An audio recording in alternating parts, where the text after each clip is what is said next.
Excited Utterance, the Evidence and Proof Podcast. Episode number 55. Alan Trammell, Precedent and Preclusion.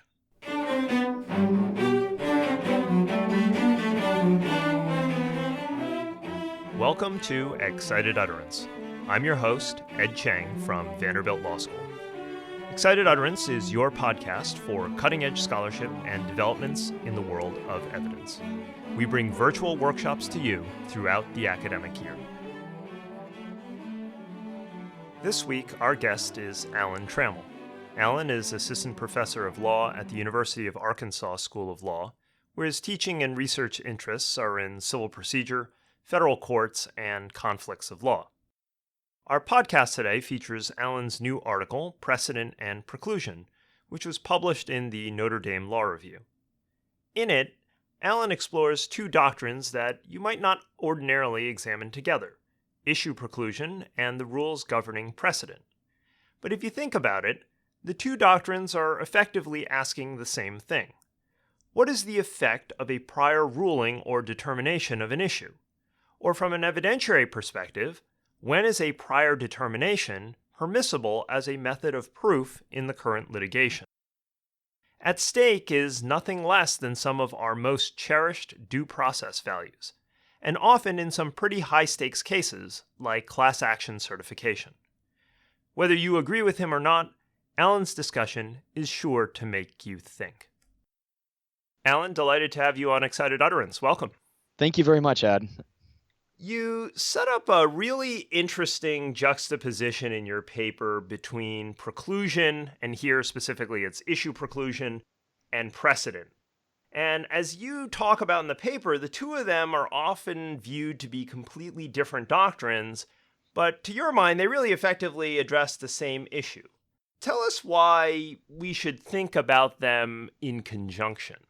Precedent and preclusion certainly can address the same sets of questions today in a way that maybe 2 generations ago we didn't think that they would. Preclusion tends to be focused, at least in the traditional telling, on fact-intensive inquiries applying just to matters that the parties have litigated between them. Precedent we tend to think of as governing large legal questions, questions that are going to affect society quite broadly.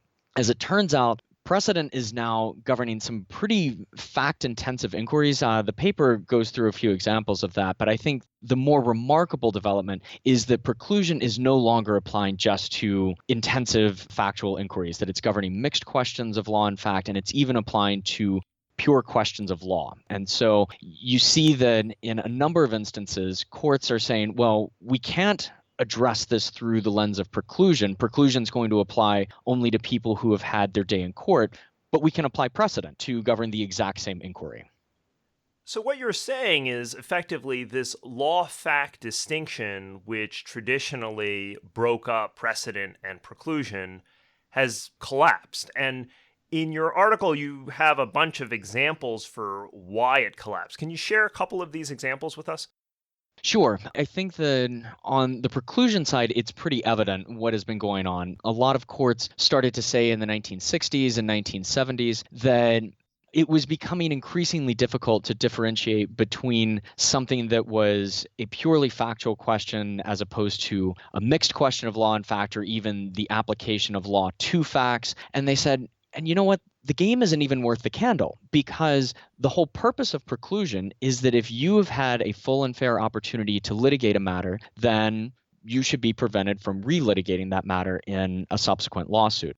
And that's going to be true regardless of how we formally denominate the nature of this question, whether factual, legal, or somewhere in between. So I think that that was a very sensible development. Another one about the same time, that is to say in the 1960s and the 1970s, is that courts began to experiment with expanding preclusion. That is to say that they were recognizing that you didn't necessarily need to have mutuality of parties. Again, if you had a full and fair opportunity to litigate a matter, then you could be prevented from relitigating that matter in a subsequent lawsuit, even if the person invoking it against you hadn't participated in the first lawsuit. So it's that expansion of preclusion that's really doing a whole lot of work.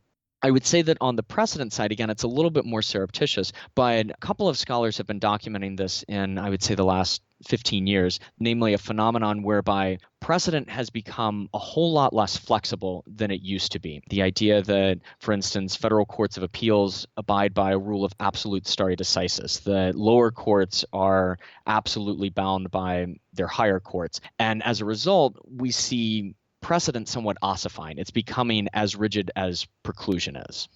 We have two doctrines dealing with effectively the same kinds of issues, and they're crossing over in funny ways, but yet they operate entirely differently. Remind us how they operate differently and why effectively they're going to come out in different ways depending on the context. Preclusion is very much rooted in this idea that each person is entitled to his or her own day in court. That ideal gets invoked pretty frequently whenever the Supreme Court and when lower courts talk about concepts of preclusion. So it's a very blunt instrument. It prevents you from being able to make arguments in a subsequent lawsuit, but again, predicated on the idea that you already had a fair shot to litigate that particular question. So that's preclusion. Now, on the precedent side, we don't have this idea of a day in court ideal. In fact, it's anathema to an Anglo-American world where precedent does so much work, and in particular where we have lower courts that are all but absolutely bound by the precedents of higher courts. So even if I litigate a particular legal question, say the proper interpretation of a statute, you aren't going to be able to come along in a subsequent lawsuit and say, well, wait, I disagree with that legal interpretation, and you should allow me to relitigate it because I did not participate in that first lawsuit that Alan participated in. So that's a long way of saying that the day in court ideal is a very strong presumption on the preclusion side, but it has almost no application on the precedent side. And again, that made a whole lot of sense when these were almost hermetically sealed categories. The preclusion applied to fact-intensive inquiries and that precedent was governing large legal questions and was operating with at least a modicum of flexibility. A nice example of how they converge is in one of the motivating examples in the paper, Taylor versus Sturgill, question of a FOIA request. And one person wanted a particular document, namely plans for a vintage aircraft, litigated the matter and lost. His friend came along, tried to get the exact same document. And the Supreme Court said, well, it's true that preclusion can't attach to the second person because he had not participated in the first lawsuit. But if this comes up within the same circuit, then stare decisis can easily take care of the problem. So far, the distinction you're making is about mutuality or this day in court principle. But there are a couple of other differences between the way the two doctrines work as well.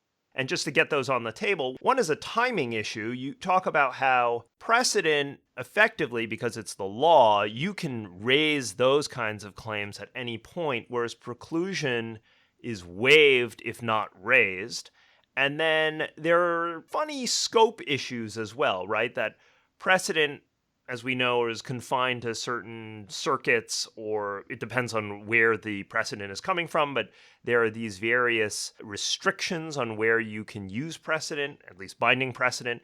Whereas preclusion, we don't care. It doesn't matter where you litigated it. We're still going to impose the preclusive effect.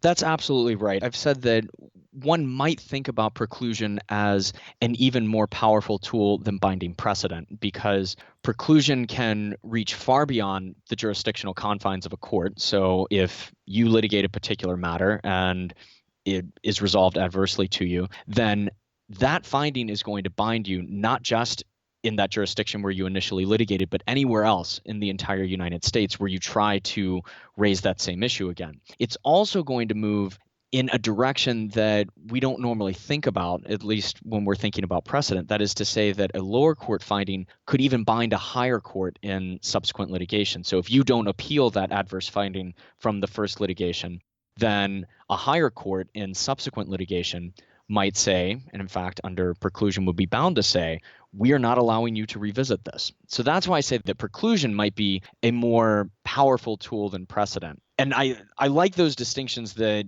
you've laid out in terms of how they traditionally operate, but even those have started to break down. So it used to be that preclusion was regarded exclusively as an affirmative defense that you would have to raise in your answer to a complaint. And if you didn't raise it there, then you waived it. But a number of courts, including the DC Circuit relatively recently, have said, well, preclusion implicates a whole lot of institutional concerns, the same way the precedent does, including efficiency, judicial economy, and the like. And so, at least under certain circumstances, courts can raise preclusion issues on their own motion. They're not confining the raising of a preclusion defense simply to an answer to the complaint. It can be raised in a whole number of other ways. So as I say, this is another way where you see the convergence of precedent and preclusion. Your proposal tries to make this more coherent, but before we get there, one thing that strikes me from this conversation is that this might be a tactical decision for a litigator today, that you effectively have the choice of arguing preclusion versus precedent. Is that true? That because there's all this mixing at this point, that you should be very careful about which one you choose, and maybe it may turn out that courts have the option of choosing one versus another in various contexts? Yes and no is the short answer to the question. It is not going to be the case that you could simply choose between them if you are not in a jurisdiction where binding precedent is going to apply. So in the Taylor versus Sturgill case, you had the first litigation occurring in the 10th Circuit. You had the subsequent litigation occurring in the DC Circuit. So that was, in fact, a very wise strategic choice on the part of the second litigant, namely to be in a place where binding precedent wasn't going to apply. But if you do wind up in a jurisdiction where there is binding precedent, then yes, it's very, very important to argue that if you are the person trying to invoke the earlier precedent, that you're not using preclusion, that you are in fact using precedent. And it's kind of odd when you have courts that will say, well, preclusion absolutely cannot apply in this situation. The person didn't have his or her day in court, so on and so forth. And then they turn right around and say, but we can dispose of this through binding precedent. Yeah, and in fact, in your example itself, the choice of the DC Circuit versus the 10th Circuit was in fact a tactical decision to avoid the precedential problem, knowing that the preclusion wasn't going to attach either. Exactly. Well, the difficulty in the DC Circuit was that the lower court, the DDC as well as the DC Circuit itself said, we recognize that there is no binding precedent because the earlier precedent came from the 10th Circuit. But they were trying to find a way to apply preclusion, and in fact, non-party preclusion. But then the Supreme Court unanimously said non-party preclusion is going to be available in only a discrete number of circumstances, and this is not one of them. Are there other practical concerns that are driving this paper? So you talk a bit about serial litigation in these mass tort type contexts. Mm-hmm. Is that what's driving your decision to really look at this and create some kind of coherent story? Obviously, creating some kind of legal coherence is always important, but I'm trying to figure out what the practical motivation is here. I think that there are a number of practical implications. One is, indeed, when you're dealing with serial litigation, let's say that you are not in a jurisdiction where there's going to be binding precedent, but yet you want to try to invoke some form of preclusion. And again, it gets difficult when it's non-party preclusion, when you're trying to apply it against somebody who had not participated in the first lawsuit. Serial litigation can come up in a number of contexts. One of the easiest examples to think about is probably class certification. Lawyers and class members try to get certification in one jurisdiction, it's denied. Well, they just go to another jurisdiction and they say, well, there's no binding precedent in this new jurisdiction. Moreover, preclusion can't apply except with respect to the named plaintiffs. And so they essentially shop around from jurisdiction to jurisdiction. And this isn't just a theoretical problem. We've seen this in a number of contexts. It also comes up in the public rights context. The FOIA example from Taylor versus Sturgill is one really concrete manifestation of that. So there are real world consequences to this choice. And a number of scholars and courts have talked about ways to try to combat these ills of serial litigation, but most of them wind up being either imperfect or infeasible under current doctrine. And I think that one of the most direct ways to address it is by expanding the reach of non-party preclusion. And when we look at how precedent in a number of contexts can accomplish the exact same thing, it's curious to me that we have such a stringent approach to non-party preclusion. You've anticipated my next question. So let's get to your proposal. Sure. How are you going to make these doctrines cohere, or how are you going to make this less of a mess than it is now? There are a number of ways that one could go about this. One of the first people to write about this phenomenon, this convergence of precedent and preclusion over the last generation or so, was Amy Coney Barrett, who's now on the Seventh Circuit. And she essentially said the way to go about this is to restore at least a modicum of flexibility to precedent so that it is not as binding, and to try to make sure that it is not going to deprive people of a day in court, particularly with respect to matters that are fact intensive. So that's one proposal that I call leveling up. There's another which would say we should just go back to the traditional conceptualization, that we should confine preclusion to its sphere and we should confine precedent to its own sphere. But as I was saying at the start of the conversation, they've become almost inextricably intertwined. I mean, it's very, very difficult to parse the difference between a mixed question of law and fact and application of law to facts versus purely factual or purely legal questions. So the third approach, namely the one that I advocate, is what I call leveling down, which is to recognize that the day in court ideal is actually quite anomalous in most areas of civil procedure. When there's a clash between autonomy, somebody's ability to control the outcome of or the manner of litigating a particular case, when that's essentially clashing with values of efficiency and accuracy, we are almost always going to privilege the concerns for efficiency and accuracy to the detriment of individual autonomy. So that's all by way of saying that we shouldn't blow up the notion of a day in court ideal, but we shouldn't slavishly adhere to it when there are good reasons to think that efficiency and efficiency and accuracy are well served by precluding somebody from relitigating a matter, then it makes sense to do so. And you might think of the class certification denials as a good example of that. Maybe the second time around, we don't necessarily say, well, you had one shot to litigate this, and therefore you're never allowed to do it again.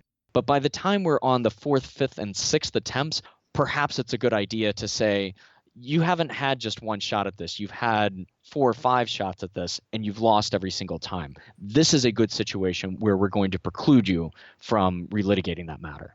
Now, the key, though, is it's not you, though, right? Because this is not the party. It is you writ large, or your group, or people who are advocating the same thing have had multiple shots at this. Is that right?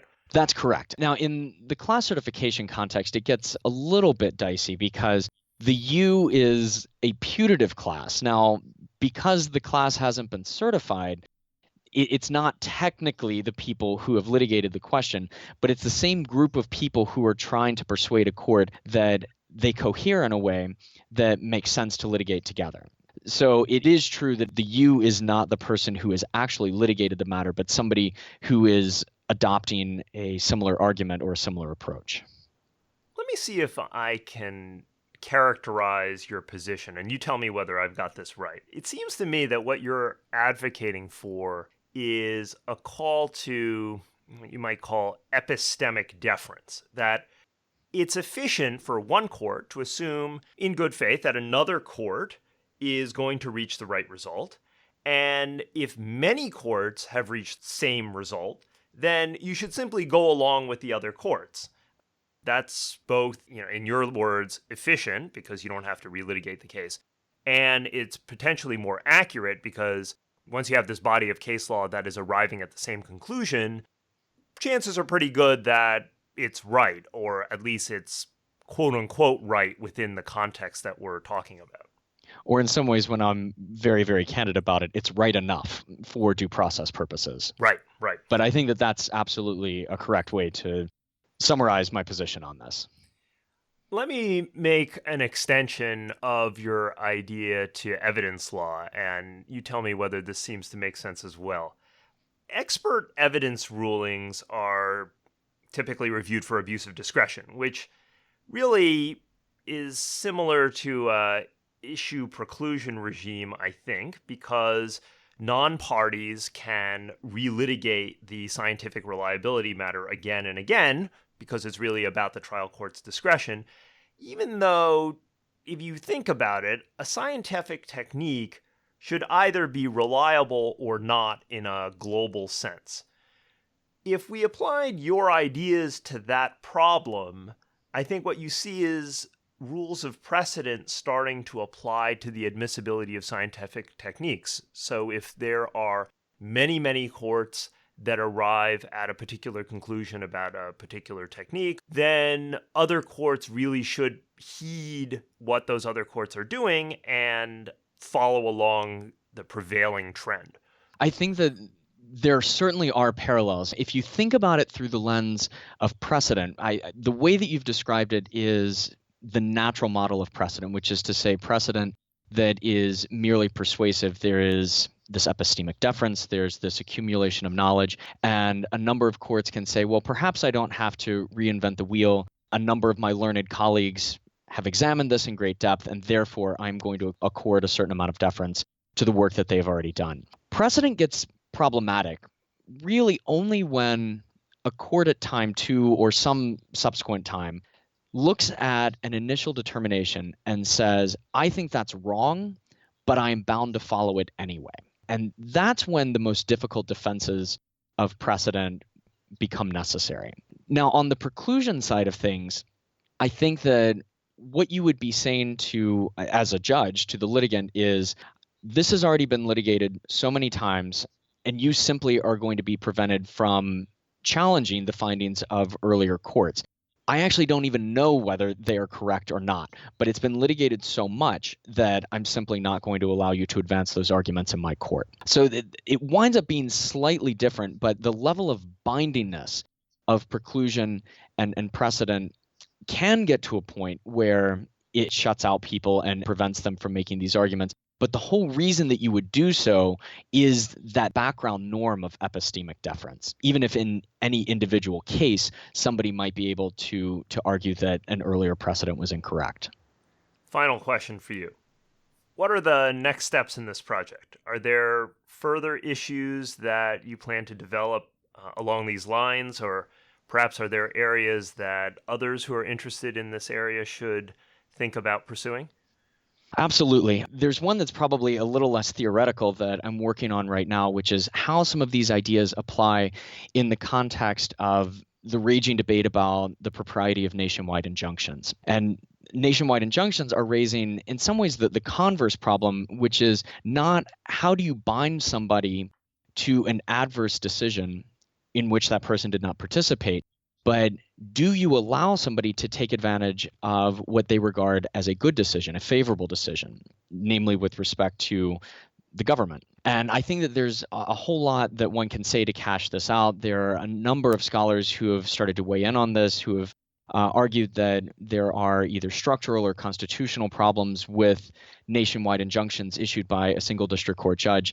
My working hypothesis is that there actually aren't any of those problems, drawing in large part on some of the theories that I'm developing in Precedent and Preclusion. But as I conclude in the Precedent and Preclusion paper, a lot of these questions are going to be pragmatic ones. And we should ask, how do we do this in a way that makes sense and that is fair, even if there aren't hard and fast structural constraints on this? Well, Alan, thanks for taking the time to talk to us about this intersection between preclusion and precedent. Great having you on the show. Thanks very much, Ed. It's been a pleasure. The issues explored in Alan's paper, Preclusion and Precedent, are classically viewed to be creatures of civil procedure and Fed courts. But to my mind, both preclusion and precedent are fundamental aspects of the proof process. When is it that we view factual issues to have already been resolved? Or when do we presume them to be resolved, subject to further review? Given my own biases, which typically favor accuracy over autonomy in the proof context, Alan's approach seems quite attractive, though I concede that it has the potential to be quite radical. For any factual issue of general import, it seems that precedential principles should apply.